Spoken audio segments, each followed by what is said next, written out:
Hello, and welcome back to Coin Lady channel. The SEC versus Ripple ruling from Judge Torres has been called idiotic and sloppy by Fox Business columnist Charles Gasparino. That's why I think you're wrong. And this is what I plan to accomplish. Because if you don't say this, then you must not be part of the XRP community and instead be wasting your time on Twitter. You've probably already witnessed the fireworks. Right? So, here's the scoop. I have zero desire to join the ranks of the fighting forces. I'll provide my thoughts on the recent exchanges between Charles Gasparino and the XRP community at large, and why I see no reason to get involved. I find considerably more satisfaction in discussions characterized by openness, debate, and critical thought. To me, that's a lot more entertaining than name-calling and other such nonsense. So, let me just say that I'm sad that things have reached this stage. However, with respect to the notion that Judge Torres' finding is stupid and sloppy in keeping with a desire to avoid any physical contact in favor of focusing solely on intellectual jousting, I'm going to tell you something that I've already mentioned on other platforms. Why disagree? In my opinion, Charles Gasparino is completely wrong. Even after reading it 3 times, I still think he doesn't really comprehend what's being said. Moreover, everyone has the right to their own point of view. However, I felt the need to express my thoughts. And he still hasn't replied to my letters. However, I must state up front that I do not come from a financial or legal background. I am not qualified to give you financial or legal counsel. Nothing I say should be used as a basis for making financial decisions. I'm just a fan who occasionally posts silly videos to YouTube regarding crypto-related things. Okay, so I just want to touch on a handful of topics without going too down and dirty. Not at all what I'm up to at this location. I'm only reporting what I've seen so far. My personal observation leads me to believe that if Charles Gasparino is attacking you in any way, whether it be physically, verbally, or via his writing, it is nearly always because you have provoked him. That doesn't imply there haven't been any rare cases where that wasn't the case. However, several people were disturbed by his theory, which I discussed on the channel in what I believe was October of last year. He concluded a viewpoint that I found deeply offensive. And I did a video about it. Some people have begun to resort to name-calling. After his return, things began to rapidly escalate. And now this decision has made things considerably worse. However, Charles Gasparino has made several statements that were obviously meant to provoke the XRP community. Let me give you an example, since he's basically labeling the entire XRP community as cultists, and I think that's fair to say. The other day, Charles Gasparini tweeted the following. "It's hilarious how many cults operate. People in the XRP community hailed me as a hero after I penned the piece in question. A tiny bit of wisdom, I call him as I see him, and no amount of trolling will make me change the way I do my job because I reported a few things they hate. I enjoy fighting him much. Indeed, the more resistance he encounters, the more he resorts to mindlessly tweeting things that will inevitably anger members of our community. In other words, he is trying to cause trouble on purpose. Therefore, unless you're unpleasant to him, he's not likely to be rude to you on a personal level. To begin, there is the 1 or 2 outliers I have witnessed. But in most cases, the opposite is true. I'm just trying to be as objective as possible with my observations. Still, it's obvious he's playing for laughs among XRP enthusiasts. Plus, I'm not a fan of any of this. None of this is to my taste. For this reason, I intend to maintain my current course of action. And he has the right to his opinion, just like I do. I take the same technique as I do with people like Mark Fagel, a former SEC attorney, whose work I've been featuring heavily on my channel. I don't agree with him on almost anything related to the SEC versus Ripple case or other things, but I get the impression from his behavior and the fact that he's not literally 100% pro-SEC that he's just sharing beliefs like things he actually believes. In light of this, I want to make it clear that if Charles Gaspar or anyone else has a different opinion from mine, I won't take it personally. If I've already decided I don't like or respect someone because they have views contrary to my own. When I started to feel like an unenlightened caveman, I'd try to remember who I was and why I disagreed with them. Perhaps I could switch to that. Perhaps that's the best way to approach life. This is why there is so much name-calling. Therefore, I will not be joining the fighting. I'm merely pointing out some things that I've noticed. The truth is that no one is without flaws. However, that's a shame. Insurance Gasparini was asked, "Do you not like XRP?" after someone asked Charles Gasparino the same thing. "It seems like you are far more negative about XRP than other unbiased journalists," he said. "Good question," he says. "Although I enjoy a good joust with cultists, I cannot offer any comment on XRP.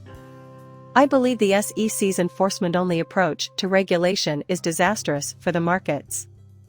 I agree with you that this judgment is ridiculous. The cryptocurrency industry requires clear guidelines for what is and is not acceptable practice. So, things aren't as plain to him as they seem to be to you. In particular, he is wrong about the position of XRP in the market." His tweet can be seen below. Just finished reading Judge Torres's Ripple again. What this ultimately boils down to is the SVCB Ripple viewpoint. The warped reasoning led to the worst possible implementation of cryptography. Contrary to logic and securities legislation, that's what he wrote to differentiate between an exchange transaction and an institutional sale. For the sake of crypto, she should have ruled that XRP is not a security. She must be an Obama appointee because she declared that isn't in and of itself a security, which leaves a massive regulatory void in a field that desperately needs it. Heritage, which chose most of Trump's judges, would have been able to see right through her blind spots. So, he's stating all over again that you should have declared XRP not to be a security. Now, there's a hazy middle ground. And he penned this, too. What I took away from Judge Torres's shoddy judgment on Ripple was the extent to which XRP and Ripple are intertwined. Her choice, while dumb, did result in this masterpiece, despite the company's best efforts to convince me differently over the years. According to Ripple's explanation of its business model, the company expects a rise in XRP demand as a result of widespread use of the Ripple protocol. Ripple believes there will be significant demand for XRP if the Ripple protocol becomes the foundation of global value transfer. According to him, this is a major issue because Ripple is publicly distancing themselves from XRP. That's something new to me. I've been keeping an eye on XRP. Ripple has been operating for nearly 60 years, and throughout that time they have made it abundantly apparent that XRP is central to their business strategy. Indeed, that's not completely incorrect. That's not terrible. Judge Torres has seen that this is the situation. But consider how oranges and orange groves were fundamental to the W.J. Howie Code's business model. After all, oranges and orange orchards, and how the W.J. Howie team anticipated rising demand as a result. That was the entire objective. Like Ripple, it has little chance of becoming a financially stable firm. The basic asset of Ripple is XRP with W.J. Howie. The company's initials are FCO, and your original asset was an orange. They saw our efforts to boost demand and assumed that this would have the desired effect. That's no dissimilar to Ripple's position, which is that XRP demand will grow significantly in the near and far future. There is absolutely zero distinction. For this reason, I must respectfully disagree with Charles Gasparini. Regards that. And there's also the confusion about XRP. So, I made an effort to write him a letter. And it's displayed right here on your screen. Because of the character count restriction of Twitter, I had to resort to a screen capture to express my disagreement with the judge's order, which, as you'll see below, makes it very obvious that XRP itself is not a security. And this is what I came up with. Again, the goal of the on-screen information is to counter Charles's erroneous belief that XRP lacks clutter. Charles has claimed, incorrectly, that the cryptocurrency has neither. That's why it's his idea I'm disputing, not him personally. In my channel, I handle things in this manner. If you've been following me for any length of time, you know that I'll go to great lengths to ensure something like this doesn't happen, but not because I'm concerned about other people's careers. The reason is that I take particular pleasure in deep philosophical discussion. I hope that by making that extra remark, folks will feel less like there's a wall up against them, and we may have a more fruitful dialogue as a result. If someone is going to act like a child and not like me because I have a viewpoint that is different than theirs and I push back against their beliefs, I couldn't care less about the fuel fields of the person. They're simply kids, and I couldn't care less about them. The reason I go out of my way to say, hey, I'm not trying to offend you, but I do think you're wrong, is so that we can discuss why I think you're wrong. Therefore, I act in this way. That settles it. I much prefer this activity to, say, digging ditches and hurling mud at each other. This is tremendously more exciting. This is what I came up with as a result.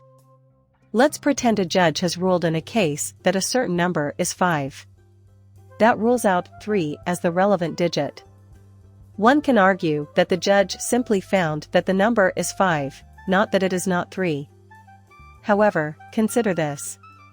If the judge says the number is 5, that rules out the other possibilities, 3, 4, 6, and 7. She may have implied as much.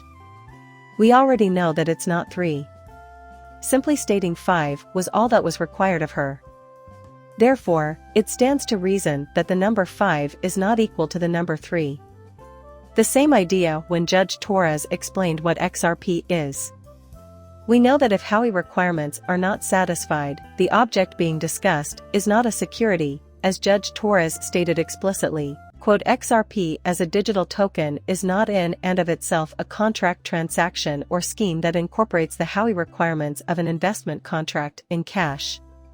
The claim that XRP doesn't fulfill Howey standards is the same as saying that XRP isn't a security. We already know that XRP is not a security, and we don't need Judge Torres to explicitly state as much. It's clear that if a judge declares that a certain number is 5, it can't possibly be 3. Imagine now that previous to the judge's verdict, several individuals from the opposing party, in this case, claimed the number in question was 3. It's understandable that some may take issue with the judge's words once he or she rules that the number is 5, but doing so would be missing the point. The idea is that XRP itself cannot be a security, and this follows as a natural extension of the statement that 5 cannot be 3. This suggests that Judge Torres issued an unambiguous decision. In addition, the judge may have reached the same conclusion without using the term security by stating that XRP itself embodies the Howey elements. She conveyed that meaning, if not exactly in those words. That settles it. To a large extent, I have succeeded. Right? I'm quite sure I already know that. To be clear, I have nothing bad to say about Charles.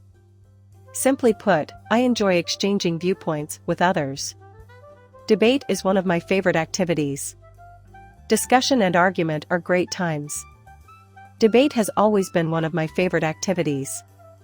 I know I'm in the minority, but I really like a good debate. It's unfortunate because I don't enjoy confrontations, rudeness, mudslinging, or taking sides. There has been no perfect celebration. As I've already stated, I'll only offer my thoughts on the matter. To avoid making any assumptions. It's only that I want to point out something. Is that what it looks like in your voting booth? Well, I guess we can all just agree to disagree. All I can say is that I'm very saddened by this. To be honest, though, I have no intention of getting into the fray. All done. Even if I don't think I can convince the person I'm talking to, sharing these kinds of thoughts is important to me for other reasons. In most cases, that is not even an intended outcome. You understand what I'm talking about when it comes to online debates, right? Whoever could be listening in on my argument with another person would benefit from hearing both sides so they can make an informed decision. For this reason, even if I find myself in a debate with someone who isn't always behaving in good faith, which does happen, my goal is not to persuade them to change their mind. For the sake of anyone else who might be watching and would appreciate hearing alternative takes, of course. The discussion is over. That's the only reason I'm around. For this to have been worthwhile, it is not necessary for Charles to reply to me. If thousands of people saw it on Twitter, then thousands of people will watch the video. So, it's a good investment. The choice is ultimately up to you. Is Charles's argument stronger, or do you think mine holds up? And if Charles ever feels like responding, I'll read it, and then I'll have a strong response, or maybe he'll convince me. But that's really improbable here. I have previously analyzed the judge's decision extensively and sought the advice of other legal experts. Respectfully, I disagree with Charles Gasparini's interpretation of what you've read here. I think he just misinterpreted what you've read twice. Read the viewpoint now. He's just not getting it, in my opinion. He should consult with more lawyers to gain a firmer grasp on the meaning of the finer points. I don't mean any offense by saying that. In my opinion, he is ignoring some crucial details here. That's why I was attempting to demonstrate the illogic in his argument. This, then, is the situation at the front lines. Not me. Holy cow, I must be really high up. In terms of money, I can't help you.